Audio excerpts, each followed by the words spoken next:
Good day, I'm Lisa Rowe and this is your JIS News for Monday, December 8, 2025. Nearly 1,300 small businesses in the parishes hardest hit by Hurricane Melissa have been assessed as a part of the government's push to help them resume commercial activity. Minister of Industry, Investment and Commerce, Senator Auburn Hill, provided the update to the Upper House on Friday. The update comes on the heels of Prime Minister Dr. Andrew Holness's directive to get businesses back up and running. Minister Hill says that of the total number of businesses assessed, 262 were in Trelawney, 285 in Hanover, 109 in St. Elizabeth, 201 businesses in Westmoreland, and 436 in St. James. The intervention is being led by a business restoration working group that was established in the ministry, bringing all agency heads under the coordination of the minister and the permanent secretary. Cabinet approved $20 million on November 10, 2025 to pilot the restoration of the retail spaces at border at the point where St. Elizabeth and Westmoreland meet.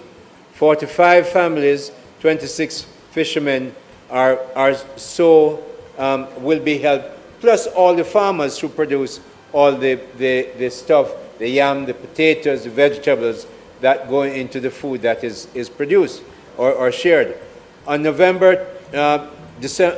Monday, December 1, 2025, Cabinet approved a further $42 million to expand that process to middle quarters elsewhere in St. James, Trelawney, Hanover, and across other places that really Melissa hurt so badly. The minister says 15 generators have also been distributed to small businesses affected until regular electricity supply is restored. The Ministry of Agriculture is committing more than $50 million to purchase specialized fertilizer to help restore Jamaica's severely impacted yam industry. The intervention comes as the sector reports 70% devastation, with thousands of farmers across the yam belt struggling to rebound. The initiative is part of Phase 2 of the National Agricultural Recovery Program, designed to swiftly restore production in one of the country's most important crop industries. Portfolio Minister Floyd Green says the fertilizer blend will be tailored specifically to meet the needs of yam growers as they work to rebuild. We're looking at special lines, 14-28-14, 11-22-22, and sulfate of ammonia. And we also will be putting another $50 million to procure planting material and stakes. So that's about $100 million in our program towards our yam farmers. He says further work is underway to assess soil conditions following the storm's extensive impact. We're also working with the Agricultural Land Management Unit to do some rapid soil analysis. We've started with our yam belt because, again, if you've been into our most damaged area, the entire topography looks different. And as such, RADA is working with the Agricultural Land Management Unit to do this rapid soil analysis so that we can guide our nutrition program. Minister Green was speaking at last week's post-cabinet press briefing at Jamaica House. Meanwhile, the Agriculture Ministry is giving assurance that Jamaicans can expect a stable food supply this Christmas, despite Melissa's impact on the farming sector. Portfolio Minister Floyd Green says this confidence comes from the ministry's detailed analysis of national demand trends, which track consumption across the year and highlight any gaps in local production. He says imports will be used strategically to supplement shortfalls, particularly for vegetables, fruits, and eggs.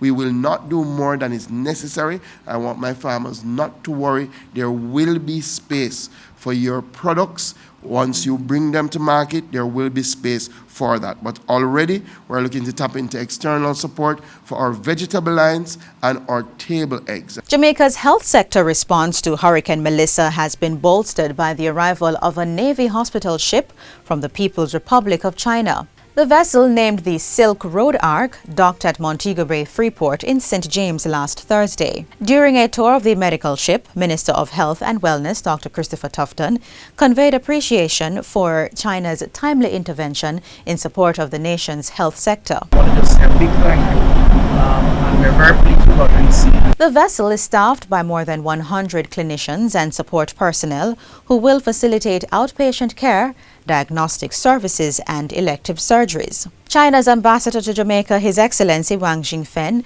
conveyed heartfelt condolences to those affected by Hurricane Melissa and reaffirmed the enduring partnership between both nations. As emphasized by Chinese President Xi Jinping, Jamaica is China's strategic partner, and our two peoples have deep bond of friendship. So the latest medical ship, it has brought with the friendship of the Chinese people and brought the assistance of the Chinese government.